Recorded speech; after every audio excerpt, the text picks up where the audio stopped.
Our capital city has been overtaken by violent gangs and bloodthirsty criminals, roving mobs of wild youth. Oh, that part I agree with. Bloodthirsty gangs and criminals, absolutely. Absolutely. Those bloodthirsty gangs, they live in places like 1600 Pennsylvania Avenue. They are some of the worst. And every person that has moved in and moved out at 1600 Pennsylvania Avenue that's lived there, oh my God, they're horrible.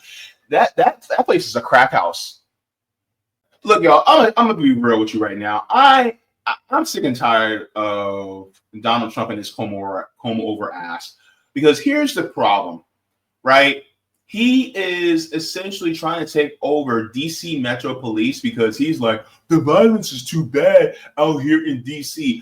Over basically a dude named Big Balls that got his ass handed to him by some teenagers. Basically, that's the whole premise of this entire thing. I kid you not. We live in a damn cartoon. All right, let's get into this, y'all. Because when I saw this story, I was like, oh, hell no. This mother... Okay.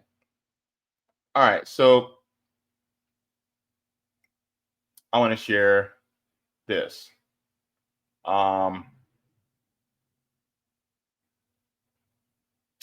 Make sure I got it correctly. Okay.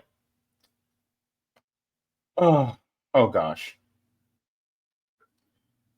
All right, so we're gonna get into this. Brace for it, y'all, because this is government overreach once again. Jesus Christ, this guy. I've been up here a lot. I've never seen a crowd like this. I think we need a ballroom, and that's happening. It's going to be a beautiful ballroom. This is really a lot of people, most I've ever seen in this room. And we're here for a very serious purpose, very serious purpose. Something's out of control, but we're going to put it in control very quickly like we did on the southern border. I'm announcing a historic action to rescue our nation's capital from crime, bloodshed, bedlam, and squalor, and worse. This is Liberation Day in D.C., and we're going to take our capital back. We're taking it back. Under the authorities vested in me as the President of the United States, I'm officially invoking Section 740 of the District of Columbia Home Rule Act. You know what that is? And placing the D.C. Metropolitan Police Department under direct federal control, and you'll be meeting the people that will be directly involved with that. Very good people, but they're tough, and they know what's happening, and they've done it before. In addition, I'm deploying the National Guard to help reestablish law, order, and public safety in Washington, D.C., and they're going to be allowed to do their job properly. And you people are victims of it, too. You know, you're reporters, and I understand a lot of you tend to be on the liberal side, but you don't want to get mugged and raped and shot and killed. And you all know people and friends of yours that happened.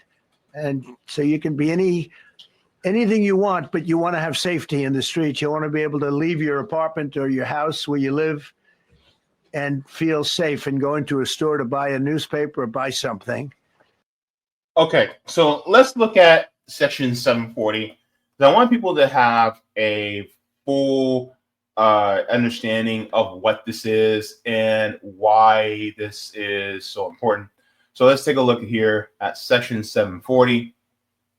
It says, what is Section 740 of the DC Home Rule Act? So it says President Trump on Monday announced that he was taking federal control of DC's police department and deploying the National Guard in the city in an attempt to fight crime. Right? So it says the president is taking over the Metropolitan Police Department via the District of Columbia Home Rule Act Section 740.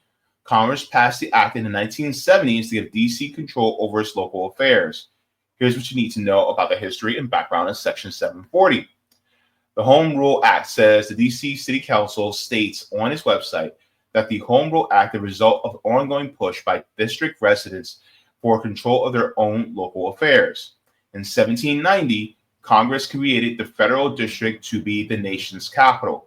The Constitution, states that the district lies under the jurisdiction of the legislative branch. While D.C. residents can participate in the presidential election with 3 electoral votes, they do not have a member of Congress who can vote on legislation.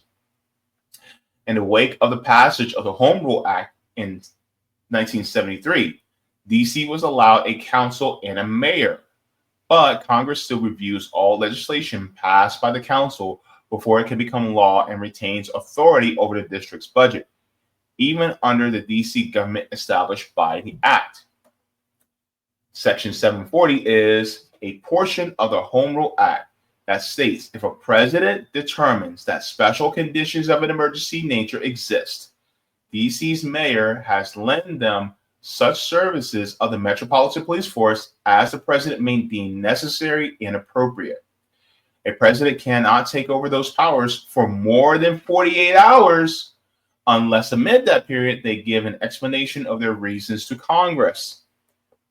There is also a limit of 30 days on those powers, even if Congress receives notification. What has led to Trump's use of Section 740? Trump has again threatened to federalize D.C. in the wake of the alleged beating of a young man in an attempt carjacking in Washington 2 weeks ago. This man is Edward Korstein, who received attention earlier this year for being part of Elon Musk's Department of Government Efficiency and for his nickname, Big Balls.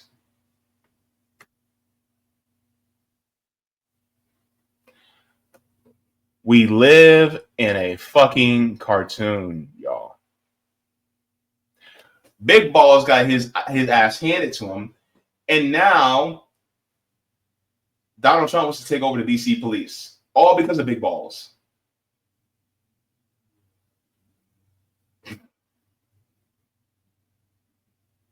I promised myself I wasn't going to laugh, but now let's continue, because he didn't say that this was what it was because of. He didn't say that, oh, this is because, somebody who was part of Doge was beaten by a bunch of teenagers. Let's continue. And you don't have that now. The murder rate in Washington today is higher than. So CNN put they put the statistics says violent crime in DC from 2024 to 2025. It says homicide is down 12%, sexual abuse is down 49%, assault with a dangerous weapon is down 20%, and robbery is down 28%. That of Bogota, Colombia, Mexico City, some of the places that you hear about as being the worst places on earth, much higher. This is much higher. The number of car thefts has doubled over the past 5 years, and the number of carjackings has more than tripled. Murders in 2023 reached the highest rate probably ever. They say 25 years, but they don't know what that means because it just goes back 25 years. Can't be worse. Our capital city has been overtaken by violent gangs and bloodthirsty criminals, roving mobs of wild youth. Oh, that part I agree with. Bloodthirsty gangs and criminals, absolutely. Absolutely. Those bloodthirsty gangs, they live in places like 1600 Pennsylvania Avenue. They are some of the worst. And every person that has moved in and moved out is 1600 Pennsylvania Avenue that's lived there. Oh my God, they're horrible. That place is a crack house. 1600 Pennsylvania Avenue is a crack house. I'm telling you right now. Can you imagine Paul Mooney talking about it? 1600 Pennsylvania Avenue is a crack house. It is a crack house. They only let one nigga in there, and now it's a crack house. I'm sorry, that was my Paul Mooney impression. It wasn't that good, but you get exactly what I'm saying. Also, some of them bloodthirsty gangs, they're also at the U.S. Capitol building, and a lot of them are also in the Pentagon. I'm just saying. And also, some of them are also in Langley, too. Mm-hmm. Yeah. They're in that building. But that part I agree with. Let's continue on. Out maniacs and homeless people, and we're not going to. Homeless people? Homeless? What they do? Oh, they're just bad because they're homeless. All right. Let's continue on. That it happen anymore. We're not going to take it. Yeah, just like we did on our southern border. Nobody comes through our southern border anymore. 3 months in a row, we had zero. I don't know if that's right, but the people that do the work. It's been zero. I don't know if that's actually right, but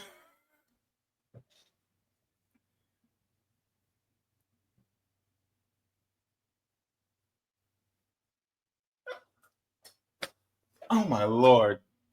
Anyway, Jesus Christ, this guy. It's a very liberal group of people, actually, and they actually said zero for the last 3 months. Nobody thought a thing like that was possible. And, when you take a look at numbers, I just saw some charts. These are different cities throughout the world. Red is, okay, the red is a place called Washington, D.C. Look at these. Baghdad we doubled up on Baghdad. Panama City, Brasilia, San Jose, Costa Rica, Bogota, Colombia, heavy drugs. Mexico City, I mentioned, Lima, Peru, all double and triple what they are. So do you want to live in places like that? I don't think so. And I think the people in this room, if you wrote correctly, you'd see, look at the kind of numbers we have. DC, 41 per 100,000, number one that we can find anywhere in the world. Other cities are pretty bad, but they're not as bad as that. That where you want to live? The reporters of the world? Juvenile offenders and crimes against persons, as they say. It's getting worse. Not getting better, it's getting worse. And we had a recent indication. There was a story about a man who was just left. He quit because he was asked to do phony numbers on crime. And we're going to look into that. I think Pam is going to be looking into that. But he was asked by the city, I guess, that we don't want to show the real numbers. Let me do numbers so it looks like it's going down. Not going down. And under Biden, it was a disaster.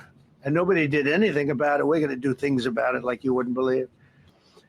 It's time for dramatic action. We're going to do the same thing over here. It's going to be a very safe city very soon. We're not looking to take years because a lot of people die in years. And we've got incredible people in this country, except we have to allow them to do their job. And that we will deliver like nobody's ever delivered before. I actually think it's easy. If you're competent, it's easy. If you're incompetent, it's impossible. But I'm very competent. Last week. Oh, he's confident, like actually lowering grocery prices or making rents more affordable. Are you that confident, Donnie? Wow. Now, this is essentially what Donald Trump is doing. He wants to take it over because big balls. I'm not letting that go. Hell no, I'm not letting that go. So let's go over this story here because it's kind of interesting how this has happened over, this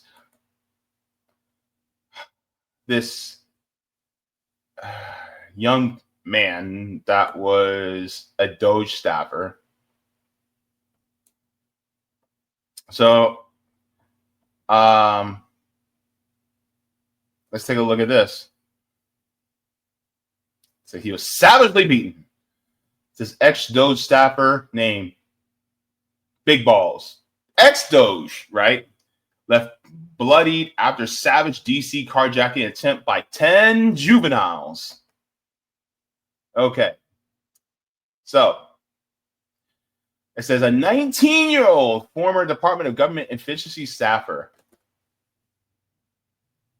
was beaten and bloodied by a mob of 10 minors early Sunday as he thwarted a carjacking attempt in the nation's capital. It says Edward Korstein, whose LinkedIn handle earned him the nickname Big Balls at Doge, was with a woman near downtown DC when he saw a group of juveniles approach their car and make a comment about taking the vehicle, according to a Metropolitan Police Department incident report obtained by the Post. At that point, for her safety, Korstein pushed his significant other into the vehicle and turned to deal with the suspects. Dramatic report continues. All right. So, yeah, that's him.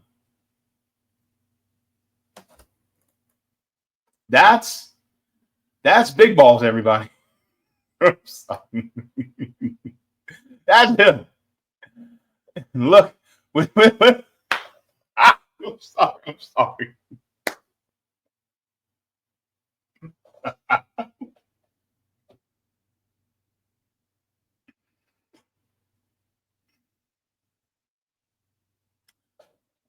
My God.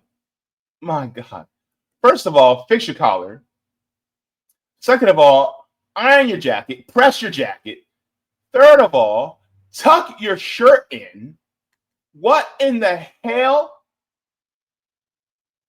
It says the suspects then began to assault Korstein, the ex-Doge staffer told officers, who rolled up on the scene at the same time he was being attacked. Officers patrolling the 1400 block of Swan Street Northwest, a popular area with several shops, bars, and restaurants about a mile north of the White House, noticed a group of approximately 10 juveniles surrounding the complainant's vehicle and assaulting Korstein, the report states. That the officers immediately exited their vehicle and the juveniles began fleeing on foot.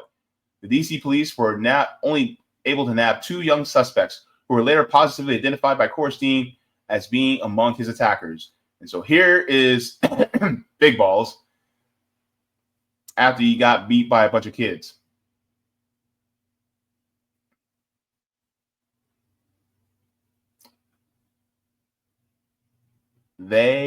I'm sorry, but they fucked him up. Anyway, it says a 15-year-old male and a 15-year-old female from nearby Hyattsville, Maryland, were arrested and charged with unarmed carjacking. So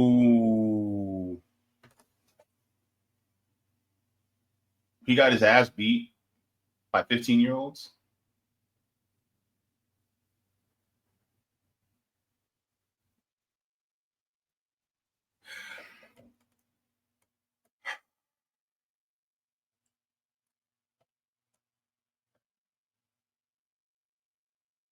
Self-control, JB. Self-control. Korstein was treated on scene by DC Fire and EMS for injuries sustained during the assault. Said he's recovering from a broken nose, concussion, and a black eye, according to a source familiar with the matter. The group of teenagers shouted about taking the woman's car and then ran across the street just before they started to beat Korstein. Korstein then pushed his female companion to the driver's seat and slammed the door. The gang tried to open and the closed doors and slammed Korstein against the car extremely loudly while attacking him. The source added, noting that the woman called 911 from inside the vehicle where Korstein was being beaten. The software whiz also had his iPhone 16 valued at $1,000 stolen during the attack. President Trump shared a photograph of the aftermath of the assault on Korstein early Tuesday afternoon, showing the former Doge staffer sitting on the ground, bloody, with his ripped shirt barely hanging on his body. And so this is basically what prompted Trump to do this. And he says crime in Washington, D.C. is totally out of control, where he also threatened federal takeover of the district, which he's doing right now. Mark Illes, a one-time colleague of Korstein at Doge, claimed in a social media post that he snapped a photo of his friend shortly after the assault and described his actions as heroic. My friend Big Balls is a hero, Illes wrote on X. took his photo after Edward protected a young woman from an attempted carjacking by 8 thugs near DuPont Circle. Says violence like this in the heart of DC is completely unacceptable. Former Doge chief Elon Musk also posted about the incident without naming Korstein as the victim. Korstein resigned from Doge in June, according to Fox News, less than a month after Musk departed the agency. So, okay. So because an ex-staffer got his shit split, Donald Trump wants to take over the DC police because of one incident.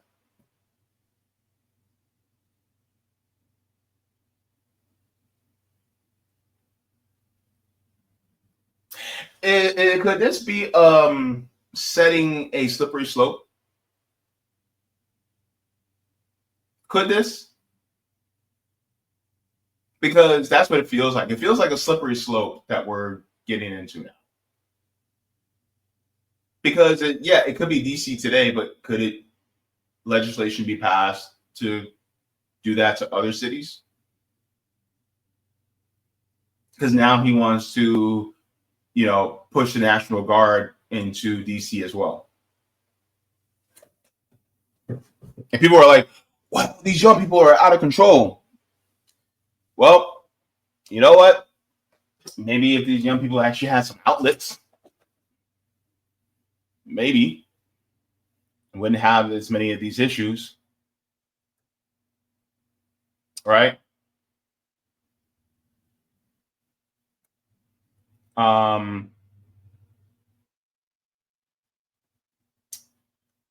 Let me share a little bit more.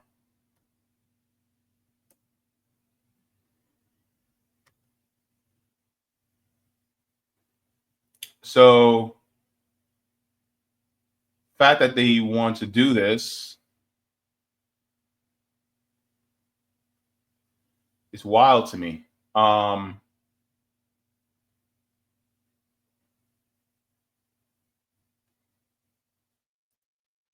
People talk about DC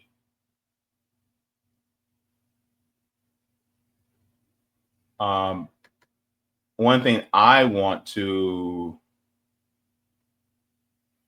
share with you guys is some of the data that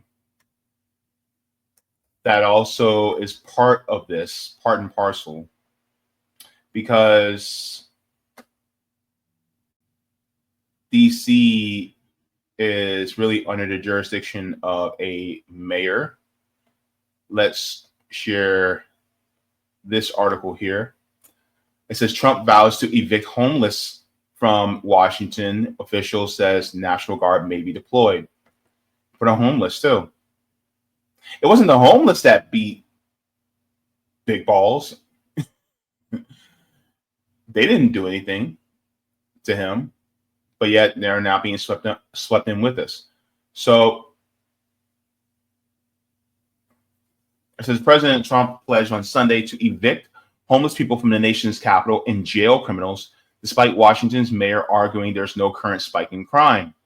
While details of the plan were unclear, the administration is preparing to deploy hundreds of National Guard troops to Washington, a U.S. official told Reuters, a controversial tactic Trump used recently in Los Angeles to tackle immigration protests over the objections of local officials. So it continues. It says Trump has not made a final decision, adding that the number of troops in their role are still being determined. Unlike California and every other state where the governor typically decides when to activate Guard troops, the president directly controls the National Guard in Washington, D.C. Past instances of the Guard's deployment in the city include the response to January 6, 2021, attack on the U.S. Capitol by a mob of Trump supporters. The homelessness have to move out immediately. Trump posted on his Truth Social platform, "We will give you places to stay, but far from the Capitol. The criminals, you don't have to move out. We're going to put you in jail where you belong." So he's basically saying that you guys can't be in the Capitol. Isn't that the people's capital, though? Anyway, says the White House declined to explain what legal authority Trump would use to evict people from Washington. The Republican president controls only federal land and buildings in the city. Trump plans to hold a press conference Monday, which was yesterday, to stop violent crime in Washington, D.C. It was not clear whether he would announce more details of his eviction plan then. There are 3,782 single persons experiencing homelessness on any given night in the city of about 700,000, says the Community Partnership, an organization working to reduce homelessness in D.C.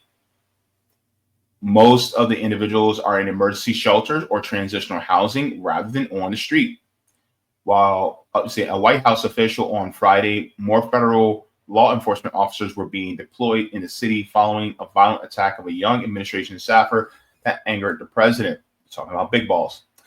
Alleged crimes investigated by federal agents on Friday night included multiple persons carrying a pistol without a license, motorists driving on suspended licenses, and dirt bike riding, a White House official said on Sunday. The official said 450 federal law enforcement officers were deployed across the city on Saturday.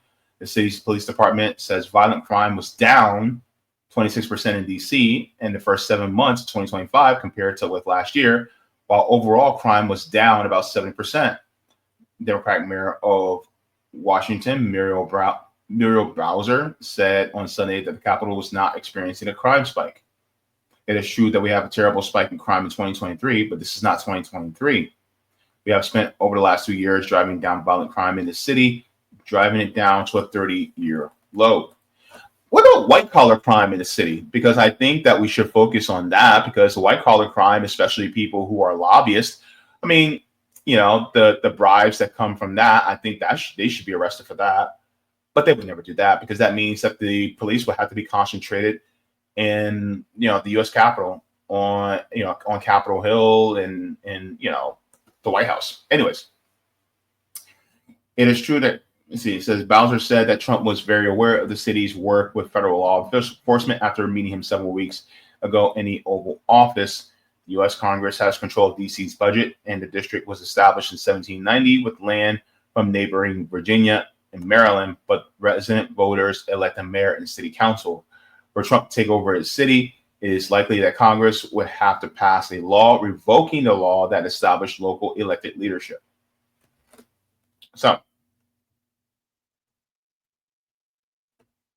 So I want to share as well that when it comes to cities that have the highest homeless population, Washington, D.C. is actually one of the highest in the country. So in number 15, you have Washington, D.C., with a total homeless population of 4,922. And it is up 12% from 2022. So the homeless population actually rose. And so it says 81% of homeless, only 45% of the general population. So Black population is 81% of the homeless are Black.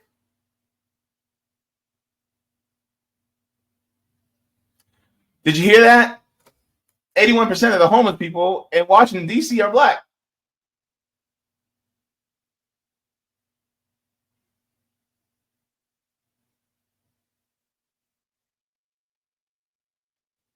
It says racial and age disparities remain stark. Black residents make up 81% of homeless population, but only 45% of DC's total population. Additionally, 30% of the homeless are 55 plus, meaning a lot of the homeless are boomers compared to the national average of 20%. Family homelessness accounts for 25% of total homelessness, and while 230 new housing vouchers were added in fiscal year of 2024, advocates argue the city must ramp up voucher programs and deeply affordable housing to reverse the trend.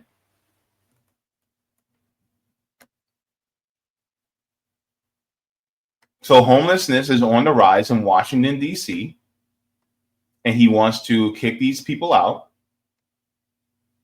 And yet he's more focused on cultural war issues instead of actually making it more affordable to live in this country. Now,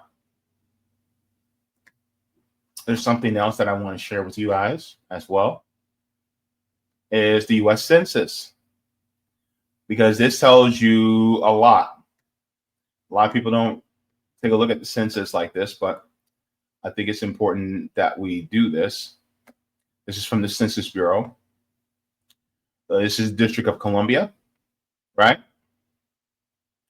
Median household income is $108,210, right? Let's go to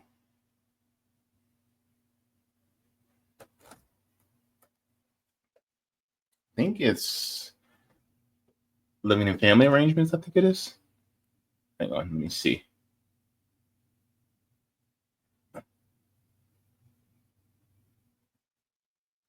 Okay.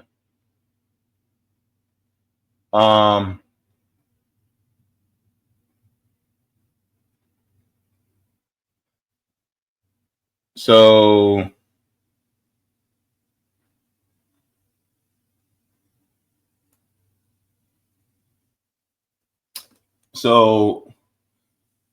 in the District of Columbia in DC, there's 273,194 people who are white, right? So just over 273,000. Let's go to black.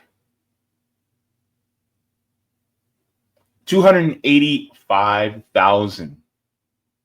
So a majority of Washington, D.C. is black. It is a black city. Okay? I want to make sure that we got that, right?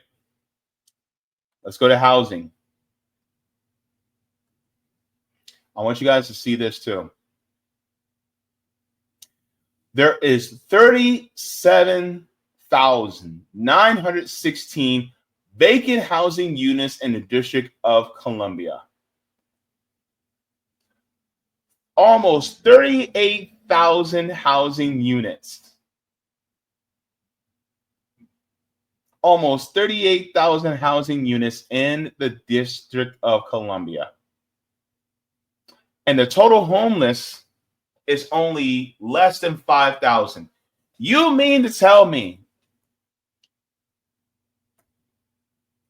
that for every unhoused homeless person in Washington, D.C., there's 6 housing units per homeless person in D.C. alone?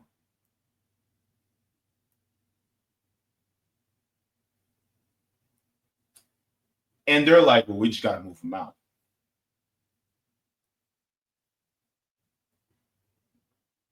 And over 80% of those people that are homeless are black.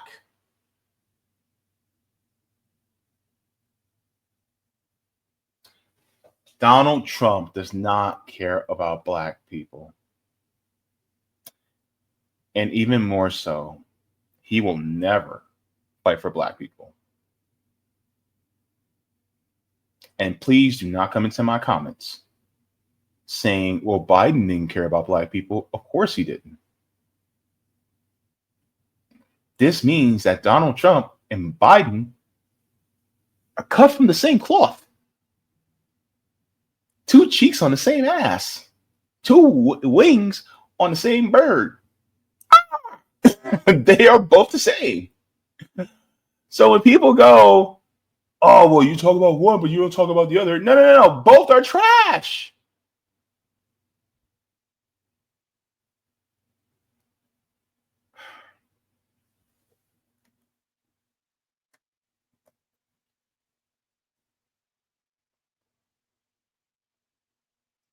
And I also want to share this. Because a lot of times people talk about, oh, we just got to get the crime down. It's like, well, how do you get the crime down? How are you going to make sure that you could actually stop the crime in its tracks? So I'm going to share this as well.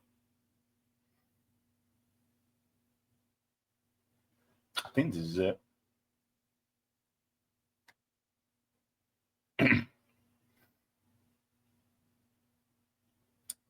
So it says public safety, violent crime has fallen dramatically, both nationwide and in DC over the past 20 years.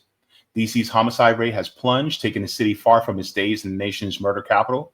And despite some ups and downs, aggravated assaults and robberies, two major categories of violent crime, are also on a decline. However, those improvements have been uneven across the city. Stubborn pockets of violent crime remain unchanged in some neighborhoods, particularly in Northeast and Southeast DC. Tackling this persistent violent crime will require a more holistic public safety approach that goes beyond policing and includes social services and emphasizes prevention instead of reaction. So it talks about how violent crime is actually going down. So if you can see here in the yellow is aggravated assault, and you see how that has precipitously dropped. And then robbery has dropped somewhat, right?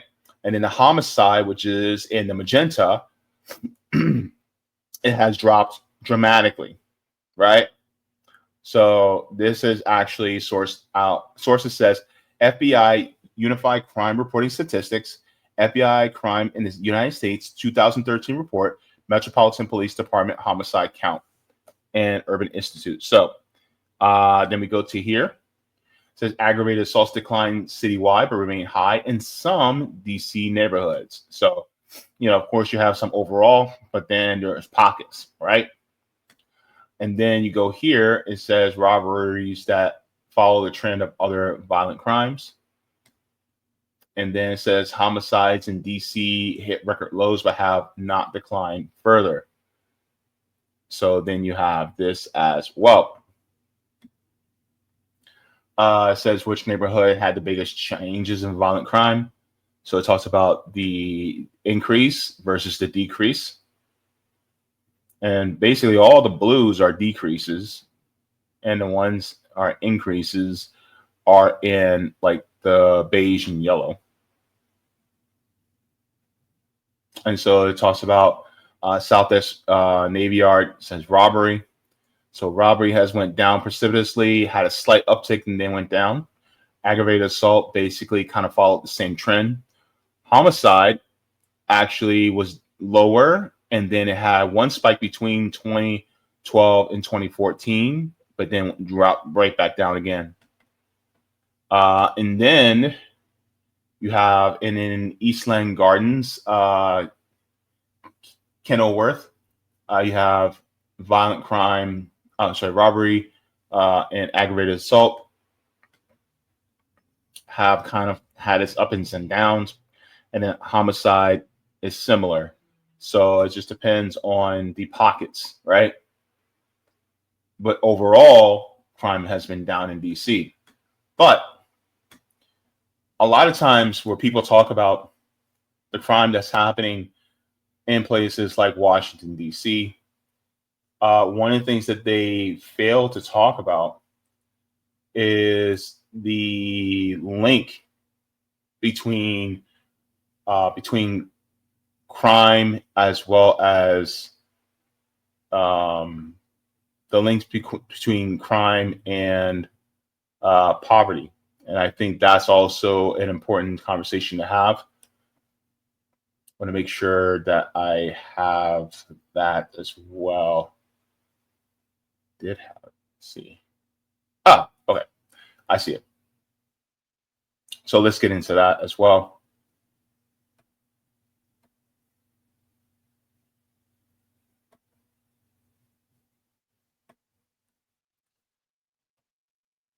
All right. So this is the relationship between poverty and crime. So, for many years, sociologists, economists, and criminologists have conducted extensive research and debates on the relationship between poverty and crime. Although numerous factors play a role, there is a consensus based on evidence, and poverty significantly increases the risk of criminal behavior. Understanding how poverty affects crime rates is crucial for creating effective policies and intervention strategies aimed at reducing crime rates and alleviating poverty at the same time.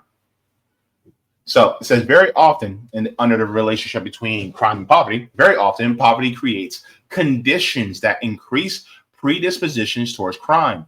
Some significant parameters of this relationship can be viewed in the following sections. Economic desperation. Society's poorest may be under such economic stress, which might push them towards crime as a survival option.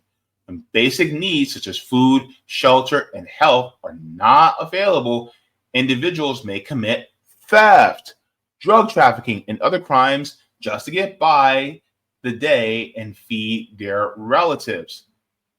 A sufficient educational employment opportunities. There are usually lower educational levels and less access to higher job opportunities associated with poverty. The poverty with lack of education and jobs can easily lead an individual into what is known as self-perpetuating cycle of poverty and crime. In the absence of any other viable economic alternative, they may take up crime as their means of livelihood. Social and community factor says this means that poverty will socially isolate one and cause a lack of community resources while exposing them to high crime environments.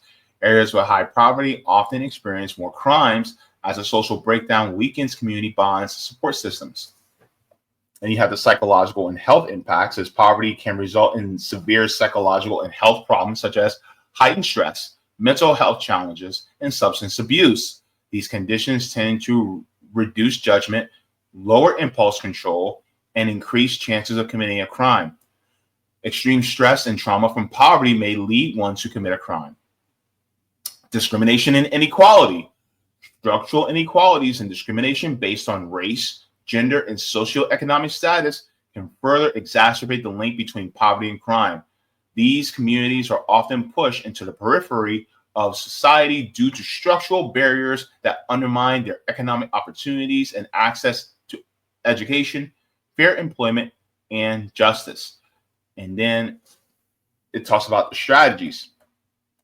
So expanding job education and job training, expansion of social services, which some people will call entitlements. I say there are social welfare programs that are actually essential. Community development and support. It says criminal justice reform, because our criminal justice system is based on white supremacy.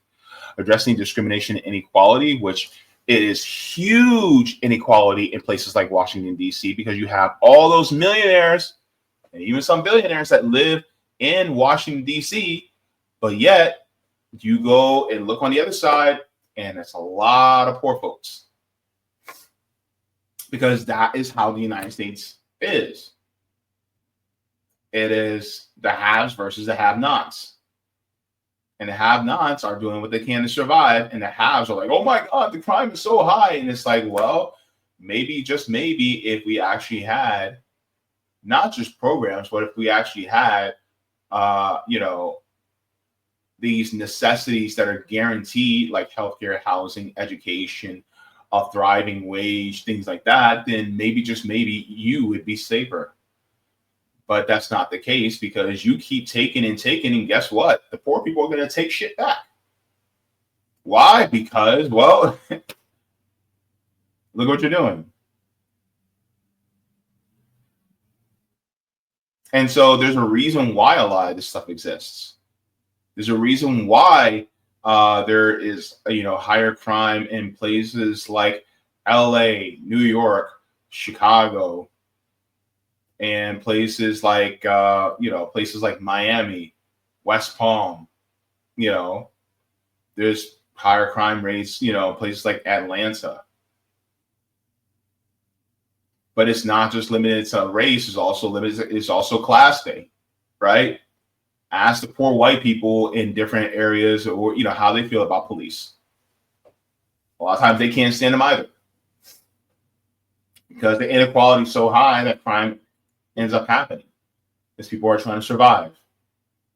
And if you take away the social welfare programs that they could use to be able to survive, well, guess what? Guess what they're going to turn to? Since you take away the social welfare programs, and guess what? The social welfare programs are not there, then they're going to turn to their own personal social welfare program. And that means maybe selling a few things that they're not supposed to be selling, or doing a few things they're not supposed to be doing, in order to earn a few bucks so that they can eat. so that they can afford their rent. So in order for them to be able to go to the doctor, in order to have transportation, so on and so forth.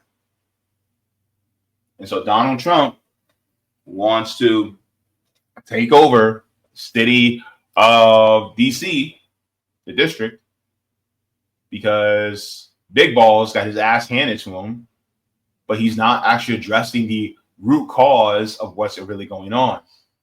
Because to him, it's just the only thing we need to do is just lock them all up.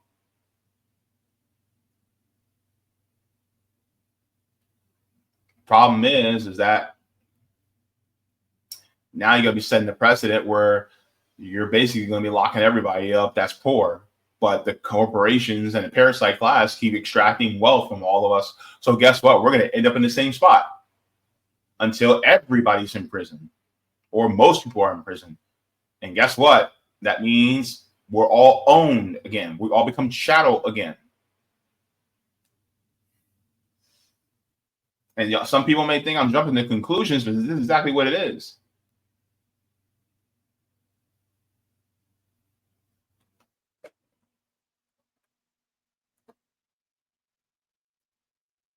Got people like Janine Pirro talking about, taking away protections from juveniles so that they can essentially be charged as adults for everything, even though they're kids.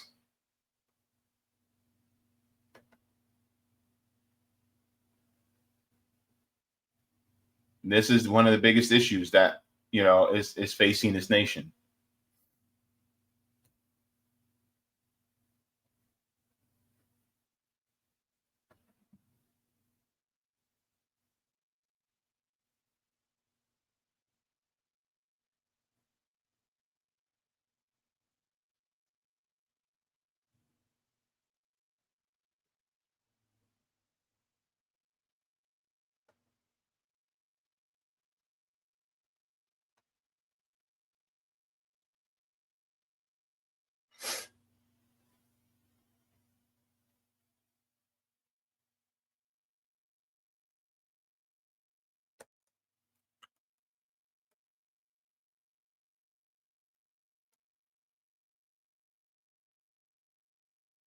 Let me see something here.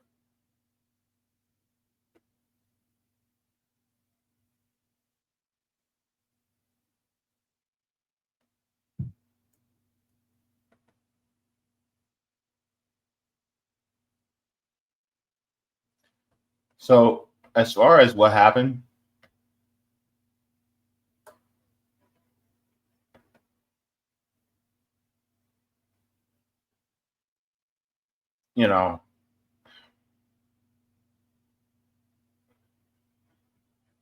kids need an outlet. And also, they shouldn't have to be subject to poverty like this. Now, how do you redirect children in that way? Well, you have to start young. By starting young, meaning that they don't have to, they're not subject to these conditions where they are pushed to the margins. You stop pushing them to the margins, then things could be better for them. Maybe they might need their parents around more, but their parents are so busy working many, many hours just to be able to keep a roof over their heads. They don't have that guidance, right? Maybe some of them are doing things that need to earn money in order to be able to get the things they need. And sometimes are their priorities maybe a little out of whack? Yeah, maybe. But the problem is that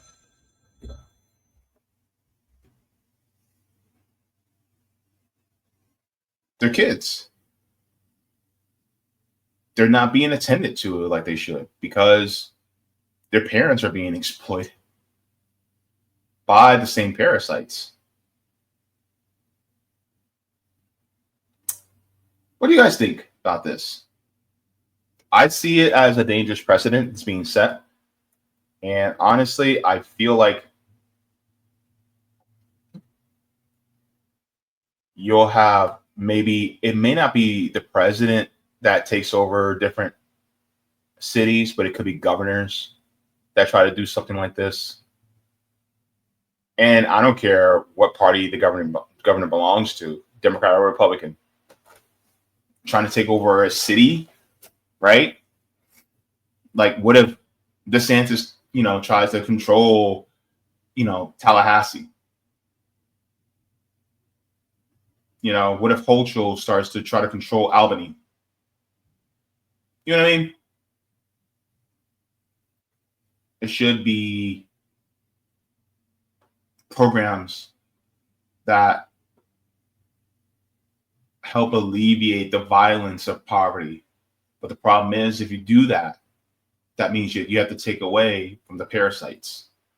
The parasites don't want that, because as the real criminals, they want everything from themselves.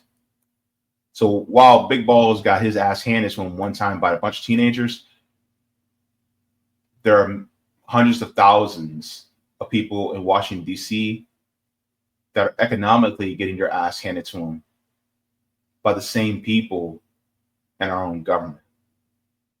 And that's the violence that Donald Trump is not willing to talk about. Thank you so very much for watching my channel, and I deeply appreciate it from the top and bottom of my heart. If you wish to support the channel further, so I can keep bringing you content that is educational and informative, you can become a patron on patreon.com/Jaybefaunt. You can find that link in the pinned comment or in the description below. No matter what you give, you'll be supporting independent media and education that helps make the world better. Thank you so much, and you can watch more of my content here. Mwah. Forehead kisses, and have a beautiful day.